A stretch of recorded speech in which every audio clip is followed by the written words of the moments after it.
olina okuddayo weebuuze nti lwaki ye obukulembeze bwe tebwawangala kusukka myaka 2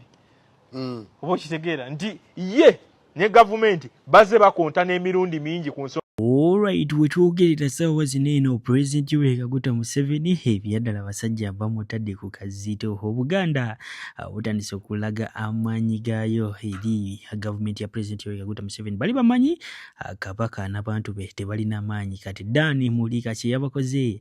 kiwongedde okulaga nti no, he is the man of all the season and Buganda has been the best kingdom in Uganda. Video njala tugiyetegereze bulungi ogiwa obudde bulimu ebingi ebyokuyiga ate Bannayuganda ate mulowooza DRA forms tebazzeemu okuzibanja mu maaso awo mbakuletedde naye nga tetunagendayo njagala okujukiza video soko gimpereka like bw'oba omaze subscribe nga bwegate ku mukutu gwaffe guno ogw'Obwanda Boy UG. Olunaku olwaleero nga bwe nkugambye omu ku bali bakoleddeko omukulu Dan Mulika avuddeyo n'ayogera ebyama byonna era n'avaayo n'ategeeza eggwanga Uganda nti no President Yoweri Kaguta Museveni ayinza okuba nga tatya Bobi Wine kimala naye bano abasajja aba Kabaka yeka oba abaliko mu political party manyikiddwa nga KY beyadala mbu His Excellency Yoweri Kaguta Museveni abatiira ddala era kyovoola abasaawa zinino Dan Mulika takyayogera abasajja bagezaako kubeera nga banegotiatinga naye bagezaako kubeera nga bakola ki bamukakanya. Njagala soko zino omusajja bulungi nnyo ombuli byayogedde ebyaddala bulimu omulamwa oba nedda soko labe mirundi mingi ku nsonga eziri serious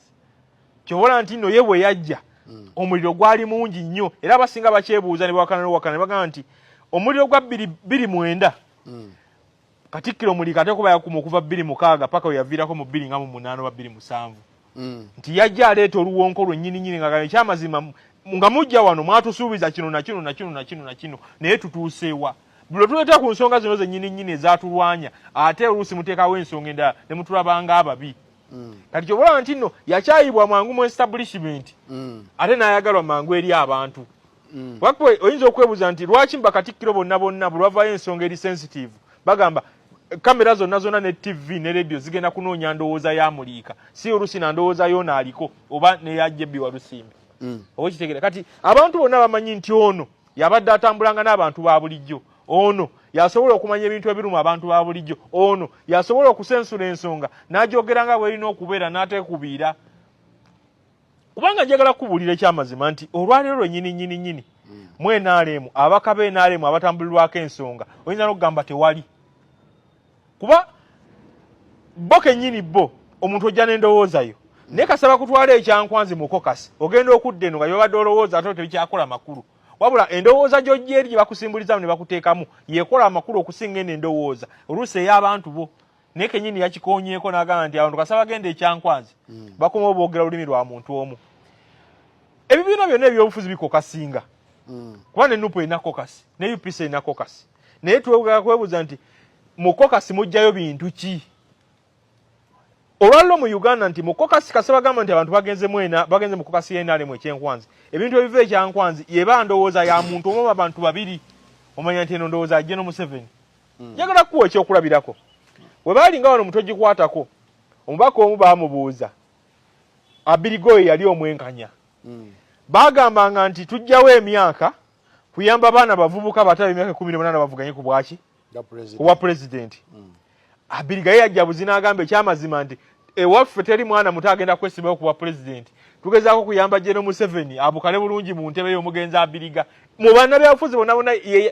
yayogera amazima naye nga parliament eyo giraba yalimu baprofesa bangi naye nga profesa n'omuleeta ku TV n'akunnyonnyola akulaga nti twagala kuwa abaana bato muki mukisa naye nga akulaga baana bato n'abakuze abakuze tebabakoonangako kuno bakyeta bakyambaza nnyo baana bato naye nga bakulaga nti okwesimbawo kwa president olina na milioni 10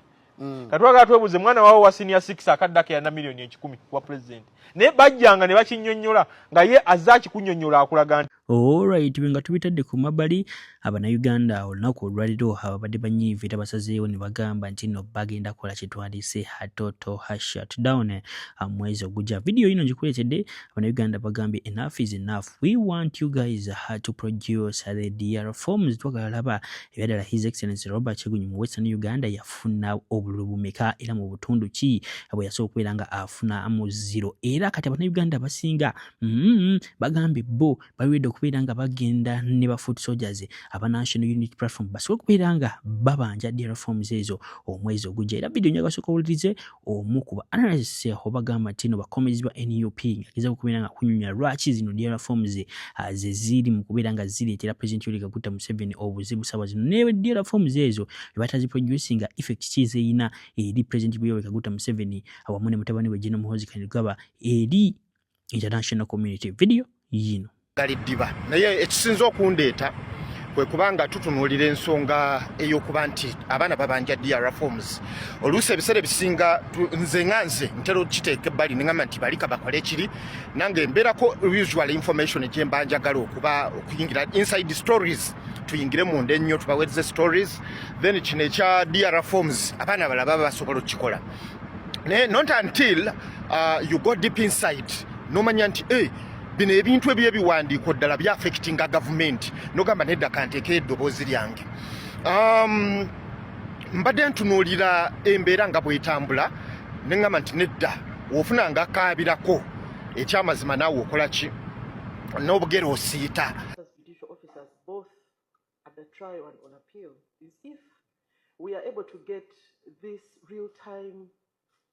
result. Can I, on a touch of a button, go to your website today and I get those results from the polling station, each individual candidate, because that is always the discrepancy. Have you fed your website, since you say you're very advanced now in technology, have you fed your website with all the current results so that not only us judges, any person who wants this information can obtain it? Wentunulidde ngenzo okulaba abaana babanja byabakama ndabye abaana bangi waliwo omulenzi ono gwayita Jonah Katz ayina ekirevu Hassan Derox n'abaana bangi abalwanyi batekako DRL reforms ezo ku page zaabwe ne bazoogerera ne babanja byabakama. Of course byabakama asirise kubanga ina statement gye yakola nti was under pressure. Yeah, it was not verbal. Teyachogera naye kyafuluma under the newspapers ngalaga nti he was under pressure and threats okubanga declaring the results ezo. Kakati esaawa eno ayinza okubanga asirise naye extra forces ezize towards the electoral commission zireeteddwa okubanga electoral commission eteekeddwa okubanga respondinga. In the process bakoleddemu ate ensobi. Lwaki ensobi ze batandise okukoleramu balaga nti na information nyingi jebagezaako okuweeya ekisiru musimanyi DRL reforms zizitowa original documents zizitowa okuzauploadinga simanyi software biki ebyo byonna ebintu byonna ebibozibozi bye bayinza okuwa ebyokwekwasa naye the speed at which technology becomes obsolete is quite high for entities like ours to quickly match in terms of allocating resources to acquire new technology and training in the staff to effectively manage. So bino byonna bi stories be bagezaako okubanga batufera nti ate original documents sife tusinga ba IT abakyasinze abaana bakola bakagezi munnyo mu byuma ebyo ebya computer banji abasinga basangibwa ku government nti waliwo n'abatali banna Uganda nga bali hired from Israel, bali hired from India, China okujja okubanga baweereza government n'okufuna most updated versions of the software to be used. Okitegeera documents zennyini neweziba zizitowa zitya sirowooza nti tusobola okubulwa software as compressing oba zinyiga zisobola okubanga zigendayo ku website ya electoral commission. So ebyo byonna bibozibozi byakutufera byakutubuzaabuza bana Uganda kuba bamanyi nti tebasoma nenze nsigala nyimirira wali nti this is a modern world ate ekintu ekibi kye bakola to report back in English. Alright, nga tubitadde ku mabbali omukulu amanyikidwa nga Mama Janet olunaku olwaleero ba bloggers ba NRM bavudde ne bamugamba she has no moral authority to demand for the Minister of Education and Sports of Uganda, that is Mama Janet Kataha Museveni, that she should focus on herself before coming out to the people or in public to start asking or demanding President Yoweri Kaguta Museveni to produce his His Excellency oba Her Excellency the First Lady of Uganda Mama Janet Kataya Museveni. Video ino soko jirabireko temugamba wanda boy nedda lekera kubera nga oyogera ki luzungu. Video soko jirabireko nyongera okujukiza Sheikh Ashraf omusomi w'edduwa namba zizio 711 so mukubira ku one boxing ku WhatsApp na soko kubira nga akuyamba soko lize aba NRM nga balumba Mama Janet. Yo where Kaguta Museveni chairman of NRM, where is mommy? I want mother. Yes. Twetaaga okumanya maama waffe aliwa. Tubeera abantu abatamwagala. Gwe omukazi gwe wandimanyiza wokoma. Wantegedde woyina okukomya akamanyiro kumubuuza ngani. Mbuwerizi mami nyoko tamumanyi. Mama utamumanyi. Bane mugane musibeze bana abo nakamanyiro balina kangi. Gwe simanga Mama Janet Mama Janet zakako. Lekera wa akamanyiro oli gwobuuza First Lady. Oshitegeera. Seba nabakazi bemusanga yembo sima gundi aliwo gundi oli First Lady. Oshitegedde. Toyina yaddo olukusa. Toyina yaddo okwate otandika otya mbuwerizi mama otamumanyi gyali bwe yakulaba nnyoko genda mu kyalo gyali baba kyali mulamu okitegeera mulekera wakamanya n'okuyita mu bantu amaaso mbu President Museveni werizi mama